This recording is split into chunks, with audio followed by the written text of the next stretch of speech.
Se aprovechó de su inocencia, le quitó la vida y envió una carta a sus padres sobre cómo la mató brutalmente y se la comió. Aquí hay 10 asesinos en series que confesaron sus atroces crímenes ante la cámara.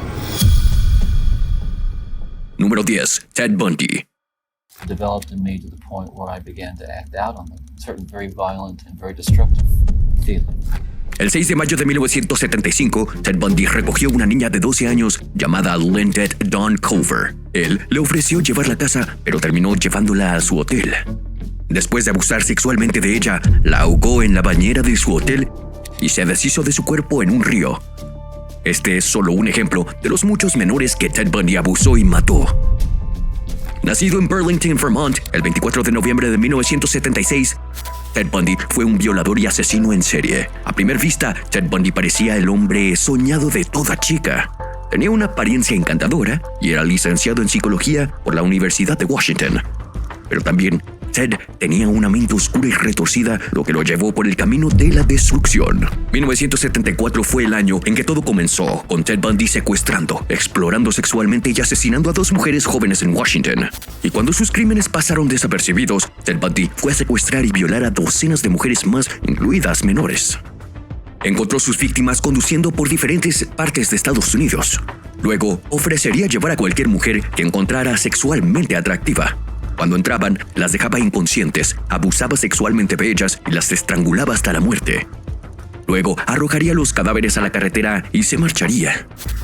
También es presuntamente responsable del asesinato de Anne Marie Burr, de 8 años, Catherine Devine, de 14, Kimberly Leach, de 12, y muchas otras más. Lo que desconcertó a la mayoría de la gente sobre Ted Bundy fue lo detallado que fue al hablar de cómo asesinó a sus víctimas. No parecía arrepentirse de lo que había hecho, pero todo esto no importaba porque el 24 de enero de 1949, Ted Bundy fue ejecutado con la silla eléctrica en la prisión estatal de Florida. I deserve certainly the most extreme punishment. Número 9. Jeffrey Dahmer. He was on the couch, lying down with drilling technique already got my flag, El nombre de Jeffrey Dahmer se ha vuelto bastante popular en TikTok y otras redes sociales por 2 razones. 1, por el documental de Netflix sobre él, y 2, por sus inquietantes acciones en los años 90. Pero, ¿sabías que Dahmer también fue responsable de actos muy graves durante su juventud? Dahmer nació el 21 de mayo de 1960, hijo de Lionel y Joyce Dahmer en Wisconsin. De niño, Dahmer parecía ser un chico normal, aunque había algo particular en él. Por un lado, le costaba relacionarse con la gente, y por otro, tenía una extraña fascinación por lo macabro y los animales muertos. Luego, en su adolescencia, comenzó a consumir alcohol en exceso. Descubrió su orientación sexual, pero la mantuvo en secreto. Tras fracasar en casi todo lo que emprendía, comenzó su serie de actos atroces. Cometió actos irreparables contra más de 16 hombres, 2 de ellos de 14 años. Los ataría a su apartamento, cometía sus crímenes y desmembraba sus cuerpos. Y como si esto no fuera suficientemente impactante, cocinaba ciertas partes de sus víctimas, alegando que eso lo hacía sentirse más cercano a ellos. Dahmer no fue capturado hasta 1991, cuando una de sus víctimas, Tracy Edwards, logró escapar y lo denunció a la policía. En la inspección de su apartamento, encontraron partes humanas en su refrigerador y tambores de ácido mezclados con restos humanos. Esto junto a un olor terrible que los investigadores describieron como muerte. I'll probably have to live with it for the rest of my life. I wish it would go away. I wish there was some way to completely get rid of the compulsive thoughts, the feelings. Diferencia de otros asesinos en serie, Dahmer era reservado y deseaba poder reparar sus crímenes. Tras su juicio, fue condenado a 15 cadenas perpetuas. Lamentablemente, durante su estancia en prisión, fue asesinado por otro recluso. Según cuentan, Dahmer no se defendió porque en realidad deseaba fallecer. Número 8. Ian Brady y Myra Hindley. La pareja Ian y Myra se conoció en 1961 y resulta que Myra estaba profundamente enamorada de Ian. Su obsesión la llevó a hacer cualquier cosa que él quisiera, y una de esas cosas era cometer un crimen junto a él. Suena increíble, lo sé, pero en este caso, el amor los llevó a cometer errores graves. El 12 de julio de 1963 salieron en busca de una víctima. Myra conducía una camioneta mientras Ian la seguía en una motocicleta. Engañaron a Pauline Reid, de 16 años, cuando iba camino a un baile. La llevaron a su apartamento donde cometieron un acto atroz. Sus siguientes víctimas fueron John Kilbride, Keith Bennett, Leslie Ann Downey y Edward Evans. Pero después del caso de Evans, Ian Brady y Myra Hindley fueron capturados, arrestados y llevados al juicio, donde el juez les impuso múltiples cadenas perpetuas. Brady falleció de una enfermedad pulmonar restrictiva el 15 de mayo de 2017, mientras que Myra murió unos años antes de neumonía bronquial, esto el 15 de diciembre de 2002. Poco antes de eso, ella dijo lo siguiente en una entrevista. After the Leslie Ann Downey murder, I didn't think in terms of redemption. Número 7. John Wayne Gacy. Si alguien tiene miedo a los payasos, John Wayne Gacy podría ser una de las razones. Nacido en Chicago, Illinois, el 17 de marzo de 1942, John Gacy era un hombre de negocios común con un lado oscuro. En 1967 atacó sexualmente a un joven y fue condenado a 10 años de prisión, pero solo cumplió 18 meses antes de ser liberado bajo libertad condicional. Sin embargo, esto no detuvo a John Gacy. De hecho, lo llevó a intensificar sus acciones. Comenzó a invitar a jóvenes con el pretexto de que tenía trabajos de construcción para ellos en su departamento. Una vez que los jóvenes entraban, John Gacy cometía actos atroces contra ellos, utilizando un método del que hablaré en breve, y luego los asfixiaba. Algunos cuerpos fueron enterrados en su sótano, mientras que otros fueron arrojados a un río. A pesar de la desaparición de varios jóvenes, nadie sospechaba que John, durante muchos años, ya que era un hombre de negocios respetable y también trabajaba como payaso en fiestas infantiles. Sin embargo, en 1978, sus crímenes lo alcanzaron después de ser arrestado por el asesinato de Robert Priest, un joven de 15 años que vivía en su vecindario. Durante la investigación, el equipo forense identificó partes de cuerpos pertenecientes a más de 10 jóvenes diferentes enterrados en su sótano. Pero por alguna razón, John Wayne seguía negando estas acusaciones en su contra. En muchas entrevistas, insistía en disputar el hecho hubiera conocido a estos jóvenes. If they want to be convinced they're brainwashed into what they believe, then fine, then go ahead and kill me. But vengeance is mine, saith the Lord, because you will have executed somebody that didn't commit the crime. También intentó negar el hecho de que ataba una cuerda alrededor del cuello de sus víctimas, insertaba un palo en el nudo y giraba hasta que fallecieran. Pero no importa cuánto tratara de negar su participación en más de 30 asesinatos diferentes, John Wayne Gacy fue encontrado culpable y condenado a la pena máxima en 1980. Estuvo en el corredor de la muerte durante 14 años antes de ser ejecutado mediante inyección letal el 10 de mayo de 1994.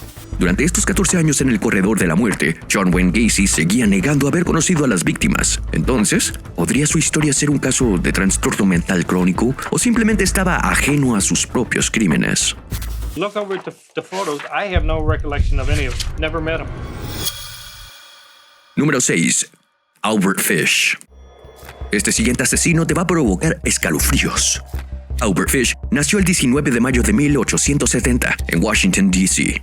Se dice que su familia tenía un largo historial de enfermedades mentales. Su padre murió cuando él aún era un niño pequeño y su madre lo llevó a un orfanato cuando era aún muy pequeño.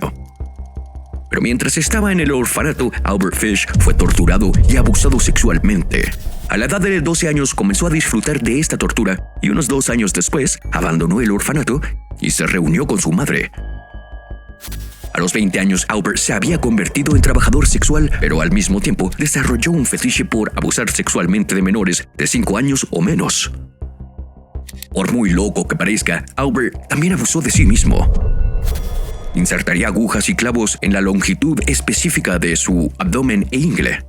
Pero uno de sus peores crímenes se produjo en 1928 cuando asesinó, cocinó y se comió una niña de 8 años llamada Grace Budd.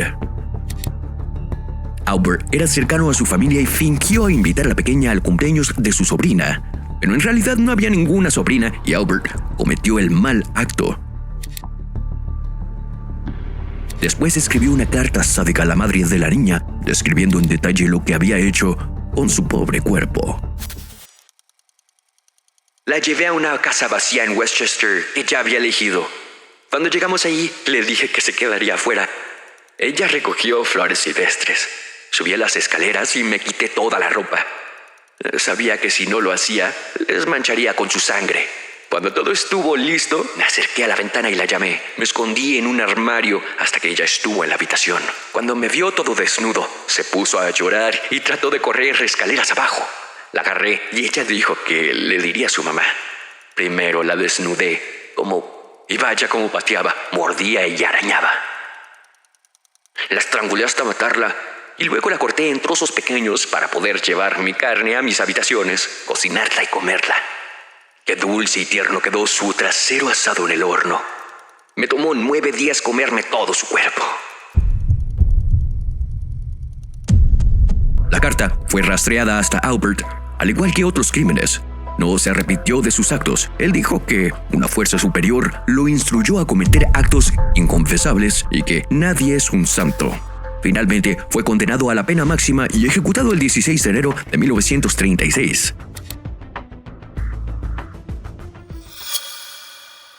Número 5. Luis Alfredo Garavito.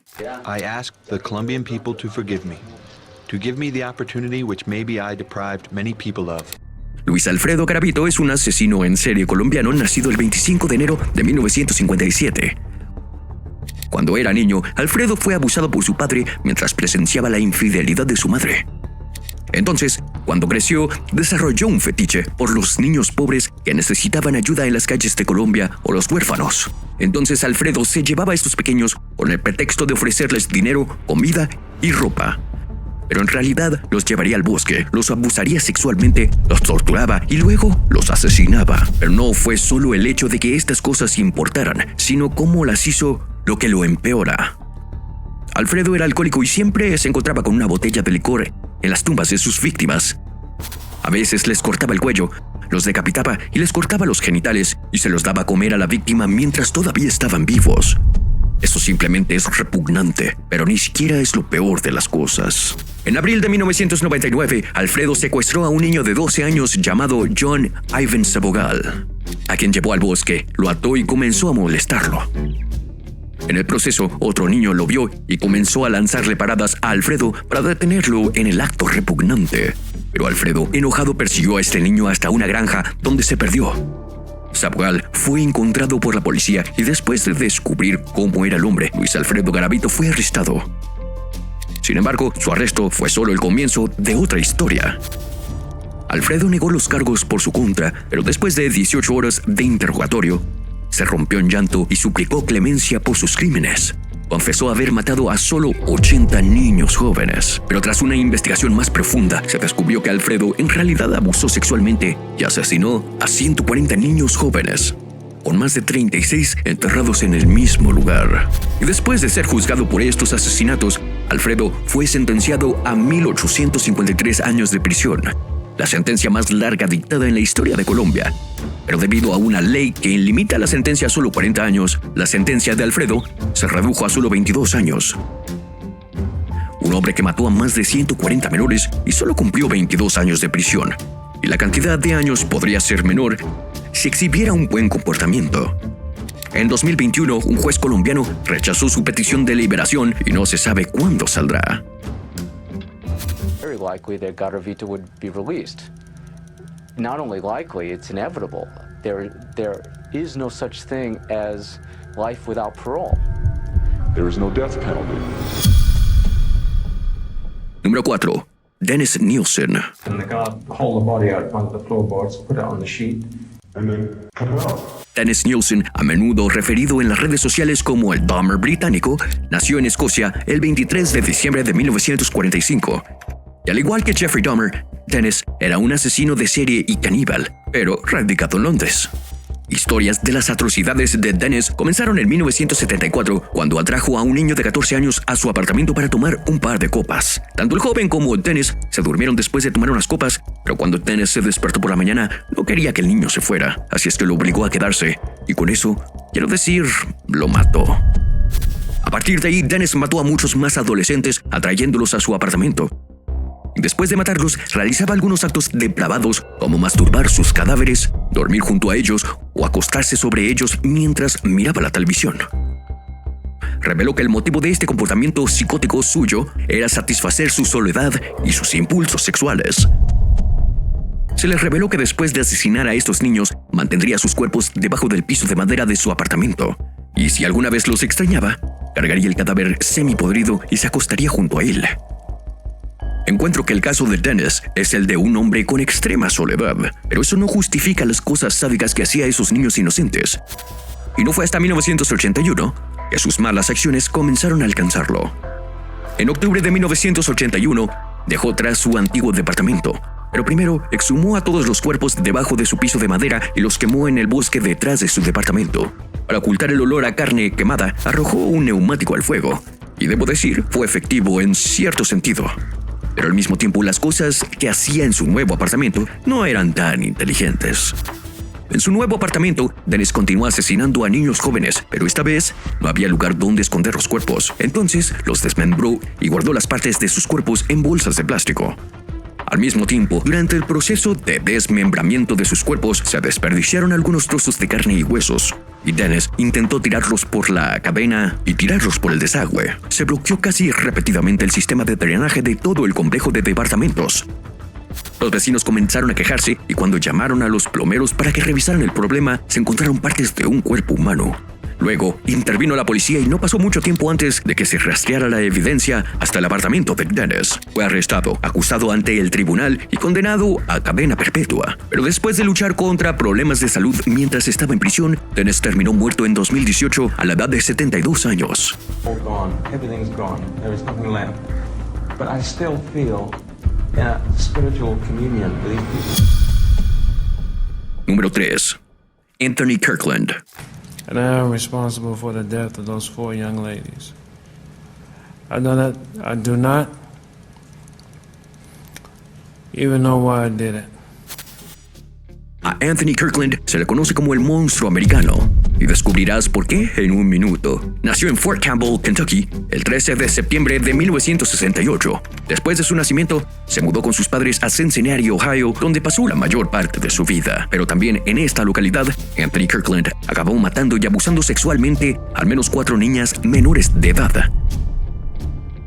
Pero incluso ante esto, Anthony mató a su novia, Leola Douglas, cuando solo tenía 21 años. Ella se negó a tener relaciones sexuales con él, por lo que él la violó, la mató y prendió fuego al cuerpo para ocultar la evidencia del crimen. Kirkland se declaró culpable del homicidio voluntario y fue sentenciado entre 10 y 25 años de prisión. Pero después de 18 años fue liberado y fue entonces cuando comenzaron los verdaderos problemas. Kirkland fue llamado monstruo por su falta de autocontrol. Entre 1998 y 2003, fue recluido en un régimen de aislamiento 21 veces por control disciplinario. Y en los últimos 9 meses en su estancia en prisión, fue enviado a aislamiento 4 veces por romper las reglas o pelear con otros reclusos. Todos sabemos lo que el confinamiento solitario le hace a la gente, y a un hombre como Kirkland le hizo perder la cabeza. Se embarcó en una ola de abuso sexual. Mató a 4 mujeres entre el 4 de mayo de 2006 y el 7 de marzo de 2009. Y entre las 4 mujeres, 2 de ellas eran menores. Violó, mató y quemó los cuerpos de sus víctimas para obviamente ocultar la evidencia. Después del asesinato de su 4ª víctima, Kirkland fue arrestado cerca de la escena porque estaba en posesión de su reloj y su iPod. Pero el 28 de agosto de 2018, un juez del condado de Hamilton estuvo de acuerdo con la recomendación del jurado y condenó a Kirkland a la muerte. En este momento se encuentra en el corredor de la muerte de la institución correccional de Chillicothe. Número 2. Robert Black. I'd be driving along, I'd see a young girl. I'd get out and talk to her and try to persuade her to get into the van. And take her somewhere quiet. En 1963, un hombre llamado Robert Black secuestró a una niña escocesa de 7 años a la que llevó a su casa y abusó sexualmente. Cuando la niña quedó inconsciente, él la sujetó por el cuello y se masturbó por todo su cuerpo. Fue acusado de comportamiento lascivo y ni siquiera fue encarcelado por eso. Solo lo sometieron a unas pocas sesiones de terapia antes de que lo dejaran ir. Pero dejar ir a un hombre como Robert Black fue probablemente el peor error jamás cometido. Robert Black estuvo en Escocia el 21 de abril de 1974 y estuvo involucrado en el abuso sexual y el asesinato de 4 niñas entre 5 y 16 años. Después de su primer encuentro con la policía en 1963, 2 de sus vecinos se quejaron de que tocaba inapropiadamente a sus hijos. Le enviaron a un centro de rehabilitación durante 6 meses, pero eso tampoco ayudó. Luego, Robert comenzó a observar al niño y su repugnante obsesión por las niñas menores de edad se hizo más fuerte. El 12 de agosto de 1981, secuestró a una niña, abusó sexualmente de ella, la mató y arrojó su cuerpo donde nadie pudiera encontrarlo. Robert Black continuó abusando sexualmente y matando a estos menores hasta que un día intentó adoptar a una niña conocida como Theresa Thornhill. Mientras Robert Black conducía por el vecindario con su camioneta, vio a Theresa y la invitó a subir a su camioneta asesina. Pero mientras ella entraba, un vecino, David Herkes, la vio entrar y sospechó que estaba siendo secuestrada. Luego llamó a la policía y descubrió cómo era la camioneta, iniciando una búsqueda de la camioneta de Theresa y Robert. De la nada, vio la camioneta una vez más por el vecindario, donde le hizo indicar a la policía dónde estaba estacionada. Cuando la policía obligó a Robert a abrir la camioneta, encontraron a Theresa atada y amordazada en un saco de dormir. Él ya había abusado de ella con los dedos y estaba buscando un buen lugar para acabar con su vida, dejar su cuerpo antes de que lo encontraran. Happy that I've survived the tale. But then I look back and think about the poor girls that haven't survived, and I sometimes feel so guilty. Robert Black fue acusado ante el tribunal y condenado a cadena perpetua, pero murió de un ataque cardíaco en 2016 y David Herkes, el hombre que vio a Theresa en la camioneta, siempre será conocido como un buen vecino. Número 1. Javed Iqbal. Nacido en Lahore, Pakistán, el 8 de octubre de 1959, Javed fue un asesino en serie de niños en su país de origen. El padre de Javed era un hombre de negocios y tampoco le iba mal, pero algo a lo largo del camino se desarrolló un lado oscuro de él, lo que lo llevó a asesinar al menos 100 niños pakistaníes, y el giro de su historia es que terminó denunciándose ante la policía y ante un periodista de un medio de comunicación. Escribió un informe detallado a este periodista de medios, hablando de cómo conoció a estos chicos y cómo también los asesinó. Por supuesto, no puedo entrar aquí en todos los detalles inquietantes, pero en resumen, se centró en jóvenes entre 6 y 16 años, que eran huérfanos o que pasaban hambre en las calles. Luego, se ocuparía de ellos antes de desmembrar sus cuerpos y matarlos. Dijo que cometió estos actos como una forma de represalia por lo que la policía le hizo a él y a su familia. Afirmó haber sido arrestado bajo cargos de sodomía y al enterarse de la noticia, su madre sufrió un infarto. Como forma de represalia, dijo que haría que más de 100 madres sintieran el dolor de la misma manera que su madre sentía el dolor. En noviembre de 1999, Pakistán lanzó una persecución a nivel nacional y unos meses después se entregó a las autoridades. Fue condenado a muerte en la horca. El juez añadió que su cuerpo debía ser cortado en 100 partes y disuelto en ácido, tal como hizo con aquellos pobres muchachos. Sin embargo, Iqbal acabó suicidándose en su celda de prisión antes de su ejecución.